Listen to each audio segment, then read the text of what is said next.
आज विक्रम सम्वत 2078 साल असार 8 गते मंगलबार, ईस्वी सम्वत 22 जुन 2021। काठमाडौँमा रेडियो एनआरएन 99.1, देशभर विभिन्न एफएम र संसारभर रेडियो nrn.com मार्फत प्रसारण भइरहेको नेपाली रेडियो नेटवर्कको नेपाली खबरमा गोमा परियार र सरोज कोइरालाको नमस्कार। असार लागेपछि दैनिक 1 अर्ब 39 करोड विकास बजेट खर्च। प्रतिनिधि सभा निर्वाचनका लागि 9 अर्ब लाग्ने आयोगको अनुमान। सरकार संविधान मिच्न उद्धत, सच्याउँदै सर्वोच्च। कंग्रेसमा नयाँ ध्रुवीकरणको रस्साकसी, एमाले एकतामा ओलिने बाधक लगायतका शीर्षक खबर आजका पत्रपत्रिकाको अघिल्लो पृष्ठमा छापिएका छन् भने हिमालय टाइम्समा छापिएको लगातार 3 पटकसम्म वडा अध्यक्ष निर्वाचित 18 वर्षसम्म एउटै साइकलमा शीर्षकको खबरलाई हामीले आजको खास खबर बनाएका छौं। रूपन्देहीको सिद्धार्थनगर नगरपालिका 7 का भीमसेन कर्माचार्यले लगातार 3 पटकसम्म वडाध्यक्ष जित्नुभयो। उहाँ 2050, 2054 र 2074 सालमा गरी लगातार 3 पटकसम्म स्थानीय तहको निर्वाचनमा वडाध्यक्षमा निर्वाचित हुनुभएको हो। लगातार 3 पटकसम्म वडाध्यक्षमा निर्वाचित भए पनि उहाँमा कुनै पनि खालको परिवर्तन आएको छैन। सादगी जीवनशैलीका उहाँसँग वडा कार्यालय जाने आउने, वडावासीसँग भेटघाट गर्नका लागि साधनका नाममा एउटा साइकल मात्र छ। त्यही साइकलको सहारामा उहाँ बिहानदेखि साँझसम्म कुद्नुहुन्छ। सानैदेखि साइकलमा कुद्नुभएका कर्मचारी 75 वर्षको उमेरमा पनि उही जोश र जागरका साथ साइकल साथमा लिएर काममा दौडिनुहुन्छ। सिद्धार्थनगरको लगातार 3 पटकसम्म वडाध्यक्षमा निर्वाचित उहाँ नै पहिलो व्यक्ति हुनुहुन्छ। 2024 सालमा पर्वतबाट भैरहवा आउनुभएका कर्मचारी नेपाली कंग्रेसका नेता हुनुहुन्छ। राजनीतिमा निष्ठापूर्वक लाग्नुभएका उहाँलाई कंग्रेस सुरुमै वडाध्यक्षको टिकट दियो। टिकट पाएपछि उहाँले सहज रूपमा निर्वाचन जित्नुभयो, त्यो पनि साइकलबाटै चुनाव प्रचार प्रसार गरेर। उहाँले फेसनका रूपमा नभई आफ्नो सन्तुष्टिका लागि साइकलमा आफ्नो जीवन दौडाइरहनु भएको छ। अहिले वडाध्यक्ष मोटरसाइकल र चुल्ला गाडीमा नचढ्ने सायदै कम होलान्, तर कर्मचारीलाई मोटरसाइकल र गाडी चढ्ने इच्छा कहिल्यै आएन। उहाँलाई केवल वडावासीको सेवाको हुटहुटी मात्र आइरह्यो। सादा जीवन, उच्च विचारका धनी कर्मचारी सिद्धार्थनगर नगरपालिका आम नगरवासीका लागि सारथी बन्नु भएको छ। वडा नम्बर 7 मा वडाध्यक्षका रूपमा कार्यभार सम्हालेको 15 वर्ष पुग्ने लागेको छ। 15 वर्षसम्म जनताको सेवा गर्दा उहाँमा कुनै पनि खालको दाग लागेको छैन, कसैबाट पनि आलोचित हुनुभएको छैन। यो आवाज हो नेपाली रेडियो नेटवर्कको र तपाईं सुन्दै हुनुहुन्छ नेपाली खबर। नेपाली रेडियो नेटवर्कको नेपाली खबरमा अब पहिलो पृष्ठका खबर। सबैभन्दा पहिला नयाँ पत्रिकामा छापिएको विकास बजेटमा असारे भेल। ज्येष्ठसम्म दैनिक 43 करोड खर्च, असार लागेपछि 1 अर्ब 39 करोड शीर्षकको खबरलाई लिएका छौं। विगतका वर्षहरूमा झै यस वर्ष पनि सरकारले असारे विकासलाई तीव्रता दिएको छ। वैशाख महिनासम्म खर्चै गर्न नसक्ने र ज्येष्ठ लागेपछि विकासका काम सुरु गरेर असारमा तीव्रता दिने प्रवृत्तिले यस वर्ष पनि निरन्तरता पाएको छ। असार महिना लागेपछि सरकारको दैनिक औसत विकास खर्च ज्येष्ठ मसान्त अघिसम्मको भन्दा 3 गुणाले बढेको छ। ज्येष्ठ मसान्तसम्ममा सरकारले कुल 1 खर्ब 43 अर्ब 8 करोड रुपैयाँ पुँजीगत खर्च गरेको तथ्याङ्क छ। यसलाई आधार मान्दा सरकारले ज्येष्ठसम्म दैनिक औसत 43 करोड 35 लाख रुपैयाँ पुँजीगत खर्च गर्न सकेको छ। तर असार महिना लागेपछि भने दैनिक औसत खर्च 3 गुणाले बढेको तथ्याङ्कले देखाउँछ। असार सुरु भए लगत्तै सरकारले दैनिक औसत 1 अर्ब 39 करोड 57 लाख रुपैयाँ खर्च गरेको महालेखा नियन्त्रणको कार्यालयको तथ्याङ्कले देखाएको छ।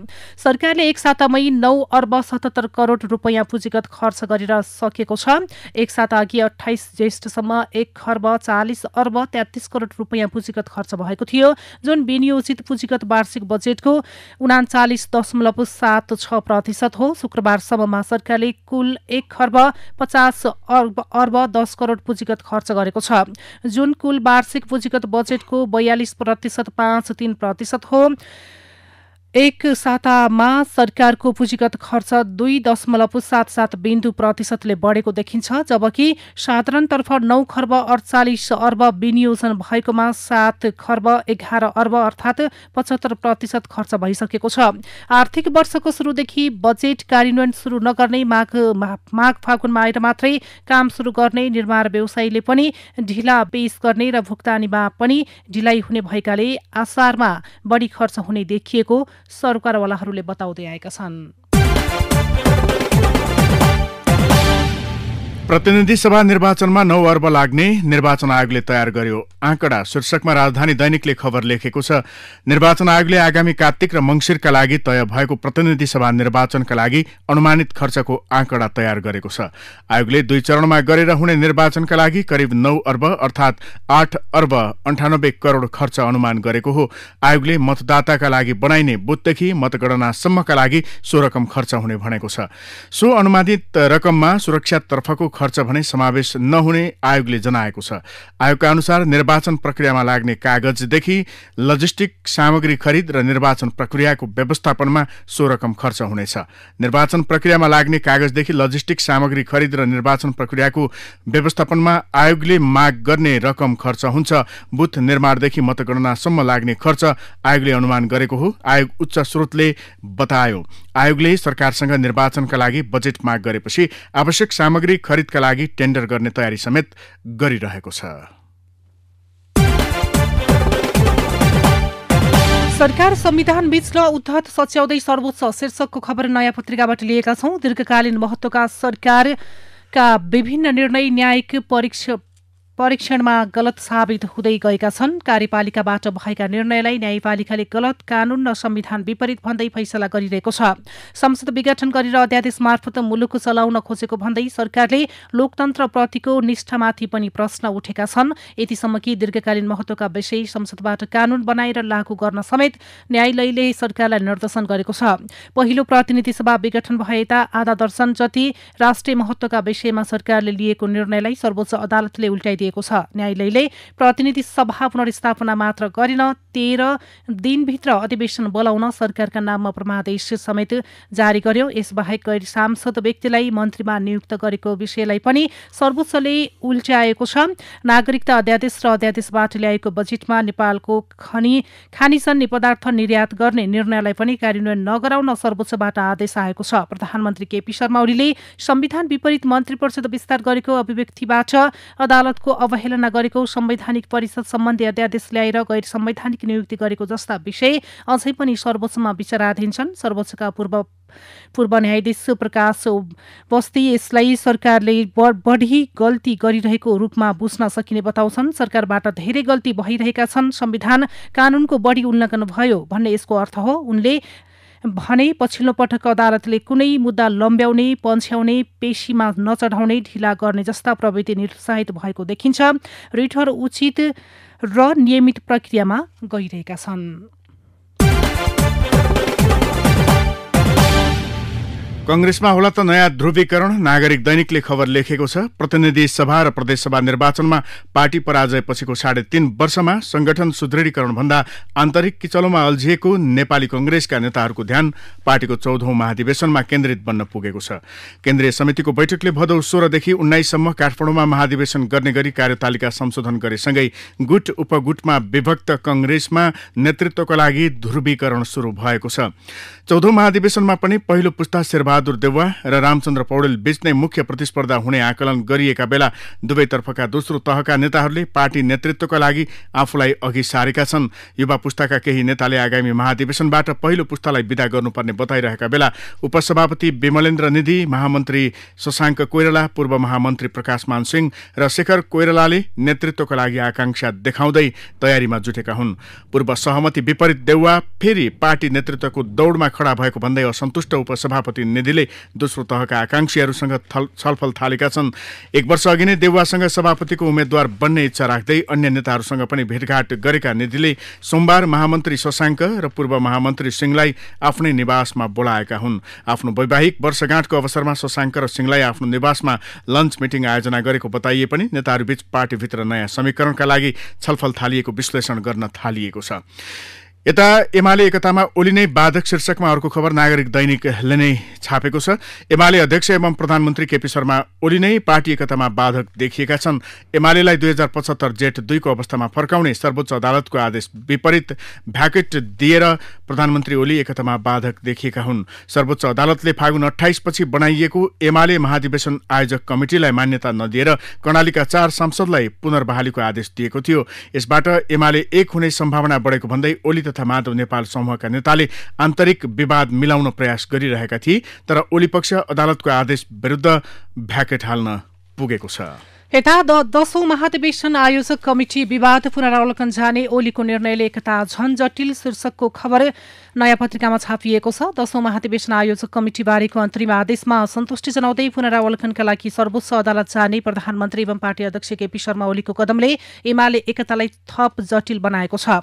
एकताका लागि दोस्रो तहका नेताहरूबीच सघन संवाद भइरहेका बेला चालिएको ओलीको कदम पार्टी एकता भंग गर्ने प्रकृतिको रहेको असन्तुष्ट समूहको निष्कर्ष रहेको छ। वरिष्ठ नेता माधव कुमार नेपाल र ओली पक्षसँग वार्तामा सहभागी नेताहरूको सोमबारको छलफलले पुनरावलोकनमा जाने कदम एकता विरोधी रहेको ठहर गरेका छन्। यस्तै भ्याकेटमा जाने निर्णयले एकता भंग गर्ने प्रष्ट बुझ्न सकिन्छ उपशीर्षकमा खबर छापिएको छ। कर्णाली प्रदेशका सांसद एवं पार्टीका नेताहरूमाथि विधान विपरीत गरिएका कार्यवाहीलाई अदालतले उल्ट्याएपछि फेरि भ्याकेटमा जाने निर्णयबाट पार्टीलाई एकता भंग गर्ने दिशामा लग्न खोजिएको प्रष्ट बुझ्न सकिन्छ। स्थायी समितिका नेताहरूमाथि कथित कार्यवाही फेरि उहाँहरूसँगै वार्ता पनि गर्ने दोहोरो चरित्रले विभिन्न शंका उब्जाएको थियो। जिम्मेवार भएर पार्टी एकता बचाउन अधिकतम लचक भएर प्रस्तुत हुँदा त्यसलाई कमजोरीका रूपमा लिएको जस्तो समेत देखिएको छ। सत्ता जोगाउन संविधानका विरोधी र दक्षिणपन्थी तत्त्वसँग आत्मसमर्पण गर्ने एकता विरोधी हरकतलाई जारी राख्ने कुराले एकताबद्ध पार्टी बनाउने प्रयास विरुद्ध कुन रूपमा लागेको छ सहजै देख्न सकिन्छ। प्रमाण पेश गर्न ठाकुरलाई पत्र शीर्षकमा नागरिक दैनिकले खबर लेखेको छ। निर्वाचन आयोगले जनता समाजवादी जसपाका अध्यक्ष मन्त्र ठाकुर पक्षलाई 15 दिनभित्र आधिकारिकता पुष्टि गर्ने आधार तथा प्रमाण पेश गर्न भन्दै पत्राचार गरेको छ। जसपाका अर्का अध्यक्ष उपेन्द्र यादव पक्षले शुक्रबार आधिकारिकता माग गर्दै निवेदन दिएपछि आयोगले त्यसको प्रतिलिपि संलग्न गरी ठाकुर पक्षलाई 15 दिनको सूचना दिएको हो। यससँगै राजपाको आधिकारिकता सम्बन्धी विवादको निरूपण प्रक्रिया औपचारिक रूपमै सुरु भएको छ। एमाले प्रवेश गरेका 14 स्थानीय तहका जनप्रतिनिधि माओवादीबाट निष्कासित खबरमा हिमालय टाइम्समा खबर छापिएको छ। नेकपा माओवादी केन्द्रले एमाले प्रवेश गरेका 14 जना स्थानीय तहका जनप्रतिनिधिहरूलाई कारवाही गरेको छ।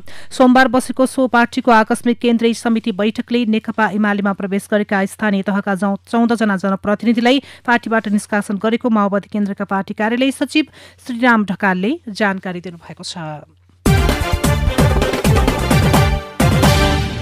दार्चुला टिङ्कर सडक खन्न भारतीय समन्वय खोजिँदै कान्तिपुर दैनिकले खबर लेखेको छ। भारतले सीमावर्ती क्षेत्रमा बल मिच्याइपूर्वक सडक बनाइरहेका बेला नेपालले भने सेना मार्फत आफ्नै भूमिमा निर्माण गर्न लागि दार्चुला टिङ्कर रणनीतिक सडकका लागि भारतको समन्वय खोजी गरेको छ।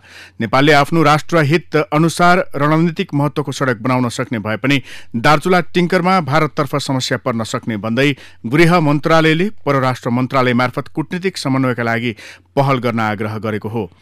भारतले भने यस्तै रणनीतिक महत्त्वको सडक बनाउँदा समन्वयको खोजी त परै जाओस्, नेपालले गरेका पत्राचारको समेत व्यवस्था गर्दै आएको छ। महाकाली लोकमार्ग अन्तर्गत दार्चुलाको ब्यास गाउँपालिका 2 मा पर्ने कोठेधारदेखि नेपाल चीन सिमानाका टिङ्करसम्मको 87 किलोमिटर प्रस्तावित रणनीतिक सडकमध्ये 55 किलोमिटर महाकाली नदी वारी पर्छ। कान्तिपुर दैनिकले छापेको छ। यता अन्नपूर्ण पोस्टमा खबर छापिएको छ। विस्थापित सधैँ विस्थापित शीर्षकमा बाढी पहिरो डुबान आगलागी जस्ता विपदबाट वर्षेनी ठूलो जनसंख्या विस्थापित हुन्छ। केही छाकलाई राहत बोकेर उद्धारमा पुग्ने सरकारले तत्काल पुनर्स्थापनाको वचन दिन्छ। फर्किएपछि अधिकांश त बिर्सन्छ, जसले गर्दा विपदका विस्थापितको जीवन सदाका लागि कष्टपूर्ण बन्न जान्छ। दैवी प्रकोप हेर्ने र विपद व्यवस्थापन गर्ने भनिएका सरकारी दर्जनौं निकाय छन्। दुःखको कुरो ती कुनैसँग विस्थापितको एकिन तथ्याङ्क समेत छैन, कसले हेर्ने भन्ने प्रश्न समेत छैन। यसबारे बुझ्दा सरकारी अधिकारीहरूले बल्ल व्यवस्थित गर्ने प्रयास भइरहेको जवाफ दिएका छन्। विपदबाट उठीबास हुनेहरूलाई तत्कालका लागि विद्यालय, सार्वजनिक भवन आदिमा राखिन्छ, तर पुनर्स्थापना नहुँदा विपद कम भएपछि त्यही जोखिमपूर्ण स्थानमा गएर बस्नुपर्ने बाध्यता रहँदै आएको छ। राज्यले जोखिमपूर्ण ठानी स्थानान्तरण गर्ने भनिएका ठाउँमै पुनः गएर बस्नुपर्ने स्थिति रहेको छ। यहाँसम्म कि 2072 को महाभूकम्पमा जोखिममा रहेका बस्तीहरू समेत स्थानान्तरण भइसकेका छैनन्। 71 सालको बाढीबाट विस्थापित भएका सुर्खेत लगायत स्थानका पीडितको पुनर्स्थापना अझै हुन सकेको छैन। आगलागीमा परेर वर्षेनी 100औं घर जलेर नष्ट हुन्छन्, त्यसको पनि व्यवस्थापन हुन सकेको छैन। गृह मन्त्रालयका प्रवक्ता जनकराज दाहालले राष्ट्रिय विपद जोखिम न्यूनीकरण तथा व्यवस्थापन प्राधिकरणले सबै निकायसँग समन्वय गरेर तथ्याङ्क एकीकृत गर्ने काम गरिरहेको जानकारी दिएका छन्। उनले विस्तृतमा विपदमा परेर जोखिममा रहेका बस्ती अध्ययन गरी स्थानान्तरणका लागि काम भइरहेको पनि बताएका छन्। नयाँ भेरिएन्ट कति खतरनाक, कान्तिपुर दैनिकले खबर लेखेको छ। नेपालमा कोभिड-19 को नयाँ भेरिएन्ट देखिएको छ। यो पछिल्लो डेल्टा भेरिएन्टको विकसित रूप भएकाले पहिलेको भेरिएन्टसँग धेरै नजिक छ। यसलाई AY1 वा डेल्टा प्लस भेरिएन्टको नाम दिएको छ। यो भेरिएन्ट छिमेकी मुलुक भारतमा समेत पाइएको छ। यसको म्युटेसनको नाम K417N हो। यसमा कोरोना भाइरसको पुरानो भेरिएन्टमा अलि परिवर्तन भएको छ। डेल्टा भेरिएन्ट नै विकसित भएर डेल्टा प्लस भेरिएन्ट बनेको हो। यो भेरिएन्टको भाइरस पहिलेभन्दा खतरनाक छ छैन बारे अध्ययन सुरु भएको छ। परीक्षणका लागि पठाएका 9वटा नमुनामा थप उत्परिवर्तन K417N म्युटेसन भेटिएको छ। स्वास्थ्य मन्त्रालयका सहप्रवक्ता डाक्टर समीर कुमार अधिकारीले भने डेल्टा प्लसको नामले समेत जानिने यो नयाँ भेरिएन्टको म्युटेसन नेपाल भारतसहित विश्वको 10 भन्दा बढी मुलुकमा पुष्टि भइसकेको छ। कान्तिपुर दैनिकमा खबर छ। यो आवाज हो नेपाली रेडियो नेटवर्कको र तपाईं सुन्दै हुनुहुन्छ नेपाली खबर। नेपाली खबरमा अब भित्री पृष्ठका खबर। चिकित्सा शिक्षा आयोग गत वर्षको रोकिएको मेडिकल शिक्षाको सबै प्रवेश परीक्षा असार अन्त्यसम्म सक्ने तयारीमा जुटेको छ। आयोगले असार 26 गतेदेखि प्रवेश परीक्षा सञ्चालन गरी असार अन्तसम्म सक्ने आयोगको तयारी रहेकोले सोही अनुसार परीक्षा सञ्चालनका लागि CCMCमा अनुमतिको माग गरेको आयोगका प्रवक्ता दिल्ली लुइटेलले बताएका छन्। काठमाडौँ उपत्यकावासीको 3 दशकदेखिको मेलम्ची सपना गत चैत दोस्रो सातातिर आंशिक रूपमा साकार भयो। मेलम्ची खानेपानी आयोजनाले गत चैत 13 देखि मेलम्चीको पानी आंशिक रूपमा राजधानीवासीलाई वितरण गर्यो। तर उपत्यकाका बासिन्दाको घरमा मेलम्ची पानी झर्न थालेको 2.5 महिना नबित्दै उक्त आयोजना अनिश्चयतर्फ धकेलिएको छ। नेपाल प्रहरीको माथिल्लो दर्जाका 16 जना प्रहरी कर्मचारीको सरुवा भएको छ। गृहमन्त्री खगराज अधिकारीले सोमबार सबै प्रदेश प्रहरी प्रमुखसहित 16 नायब महानिर्देशक DIG सरुवा गर्नुभएको हो।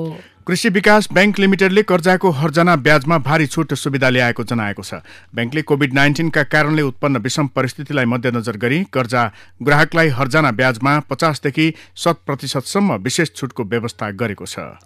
जनता समाजवादी पार्टीले कारबाही गरेका लुम्बिनी प्रदेश सभाका 4 जना सांसदको मुद्दाको अन्तिम सुनवाई असार 21 गते हुने भएको छ। अन्तरिम सुनवाई नहुन्जेलसम्म उनीहरूको सांसद पद पनि जोखिएको छ। चिनिया बजारको माग अनुसार नेपालमा उत्पादित तयारी अर्थोडक्स अर्गानिक चिया पोहोरदेखि नै निर्यात हुन सकेको छैन। माग राम्रो भए पनि कोभिड-19 का कारण अन्तर्राष्ट्रिय उडान बन्द भएपछि उच्च गुणस्तरको हजारौं किलो चिया उद्योगमै स्टक छ। कोरोना संक्रमणका कारण पर्यटन क्षेत्र थला परेपछि त्यसको प्रत्यक्ष असर नेपाल भित्री नै विदेशी लगानीमा परेको छ, जसको परिणाम स्वरूप सन् 2020मा नेपालको विदेशी लगानी 32%ले खुम्सिएर 14 अर्ब 74 करोड रुपैयाँमा सीमित भएको छ। भक्तपुर नगरपालिकाले भक्तपुरलाई पर्यटकीय गन्तव्य स्थलको रूपमा विकास गर्न र कोभिडबाट प्रभावित पर्यटन व्यवसाय उकास्न 4 महिनाको व्यवसाय कर छुट दिने भएको छ। नगरपालिकाको नीति तथा कार्यक्रम घोषणा गर्दै नगर प्रमुख प्रजापतिले नगरका विभिन्न ठाउँमा फ्यामिली स्टे र होम स्टेको विकास गरिने पनि जानकारी दिए। निजी क्षेत्रका व्यवसायीले नयाँ भेरिएन्ट सहित तीव्र रूपले दोस्रो चरणमा फैलिएको कोरोना भाइरसको महामारी नियन्त्रण गर्न भन्दै सरकारले गत 16 वैशाखदेखि सोमबार 14 दिनसम्म 54 दिनसम्म जारी राखेको निषेधाज्ञाले मुलुकको अर्थतन्त्रमा करिब 4 खर्ब 32 अर्ब रुपैयाँको क्षति भएको अनुमान गरेको छ। उनीहरूले दैनिक 8 अर्बको क्षतिको विवरण अनुसार गत 16 वैशाखदेखि आइतबार 54 दिनसम्म हिसाब गर्दा अहिलेसम्म सो परिणामको आर्थिक क्षति हुन पुगेको जनाएका छन्। सरकारले सहकारी संस्थालाई पनि ब्याज अनुदानको सहुलियत कर्जा दिने तयारी गरेको छ। आगामी आर्थिक वर्षको बजेट वक्तव्य मार्फत उपप्रधान तथा अर्थमन्त्री विष्णु पौडेलले यस्तो घोषणा गरेका हुन्। अब शेयर बजार ज्येष्ठको अन्तिम दिनको कारोबारसम्म नयाँ रेकर्ड बनाउँदै आएको शेयर बजारले असार लागेदेखि नै ओह्रालो लागेको छ। असार लागेपछिका 5 कारोबार दिनमा नेप्से परिसूचकमा 200 अङ्क भन्दा बढीले झरिसकेका छन्। यो आवाज हो नेपाली रेडियो नेटवर्कको र तपाईं सुन्दै हुनुहुन्छ नेपाली खबर। अब विदेशका खबर। भारतमा एकै दिन 80 लाख जनालाई कोरोना भाइरस विरुद्धको खोप लगाइएको छ। एउटै देशमा एकै दिन यति धेरै मानिसलाई खोप लगाइएको यो हालसम्मकै सबैभन्दा धेरै संख्या भएको अधिकारीहरूले दावी गरेका छन्। पछिल्लो समय खोप अभियान तीव्र पारेको भारत सरकारले सोमबार मात्रै 80,95,314 जनालाई खोप लगाएको हो। अब खेल खबर। डेनमार्क 16औं संस्करणको युरोकप फुटबलको नकआउट चरणमा प्रवेश गरेको छ। गैराती भएको खेलमा रुसलाई 4-1 गोल अन्तरले पराजित गर्दै डेनमार्क समूह उपविजेता बन्दै अन्तिम 16मा पुगेको हो। यस्तै बेल्जियम समूह विजेता बन्दै नकआउट चरणमा प्रवेश गरेको छ। गैराती भएको समूह चरणको अन्तिम खेलमा फिनल्यान्डलाई 2-0 गोल अन्तरले पराजित गर्दै बेल्जियम समूह विजेता बनेको हो। यस्तै आज 2 खेल हुँदैछन्। अब विचार विश्लेषण। किन अझै आउँदैन खोप शीर्षकमा कान्तिपुर दैनिकको सम्पादकीय सबैभन्दा पहिले लिँदैछौँ। मुलुकमा कोरोना भाइरसका एकपछि अर्को प्रजाति देखिरहेको र संक्रमण निरन्तर फैलिरहेको यस बेला सरकारले जति छिटो बढीभन्दा बढी नागरिकलाई खोप लगाउन सक्छ त्यति नै महामारीको मारबाट बच्न सकिन्छ। त्यसबाट जनताको जीवन मात्र जोगिँदैन, मुलुकको स्वास्थ्य सेवा प्रणाली र अर्थतन्त्रले पनि अतिरिक्त सकस खेपिरहनु पर्दैन। त्यसैले सरकारले आफ्ना नागरिकको जीवन बचाउन यथाशक्य खोपको प्रबन्ध मिलाउनै पर्छ। यता नयाँ पत्रिकामा अदालतको अंकुश नागरिक आन्दोलन र भाइ ब्रेन टु प्रेस नहुँदो हो भने संविधान विघटनको सम्भावना थियो शीर्षकको राष्ट्रिय सभा सदस्य राधेश्याम अधिकारीसँग नयाँ पत्रिकाले गरेको कुराकानीका आधारमा छापिएको संवादलाई लिएका छौं। अध्यादेश मार्फत शासन चलाउने होइन, व्यवस्थापिकाले विधायिका मार्फत नै शासन चलाउने हाम्रो पद्धति हो। त्यसलाई छलेर गरिएको कुनै पनि काम स्वीकार गरिन्न भनेर अदालतले सन्देश दिइरहेको छ। यता संविधानका 4वटा मूलभूत चरित्र छन्: गणतन्त्र, लोकतन्त्र, समानुपातिक, समावेशिता र संघीयता। यी 4 चरित्रलाई आजका दिनमा कुनै पनि सरकारले विदेशीको शक्ति लिएर उल्ट्याउन सक्छ जस्तो लाग्दैन। यद्यपि केही गर्ला वा केही होला भन्ने आशंका भने छ। नेकपा विसर्जनका शोकमग्न यात्रीहरू शीर्षकमा गंगा विषयको विचार कान्तिपुर दैनिकमा छापिएको छ। माओवादीसँग चुनावी एकताको बलमा प्रधानमन्त्री बनेका ओली नेकपा विभाजनले कुनै पछुतो नभएको शैलीमा प्रस्तुत भइरहेका छन्। एमाले सुप्रिमो ओली अहिले जति शक्तिशाली कहिल्यै थिएनन्। उनले पार्टीमा मात्र होइन सरकारमा पनि राज गरिरहेका छन्। के नेकपा विभाजन भएपछि ओलीलाई हाइसन्चो भएको छ? बाहिरबाट हेर्दा त्यस्तै देखिए पनि भित्र त्यस्तो छैन। नेकपा हुँदा ओलीमा जति राजनीतिक शक्ति थियो अहिले त्यसको आधा पनि छैन। एमालेमा उनीसँग माधव झलनाथ पक्ष पनि साथमा छैन।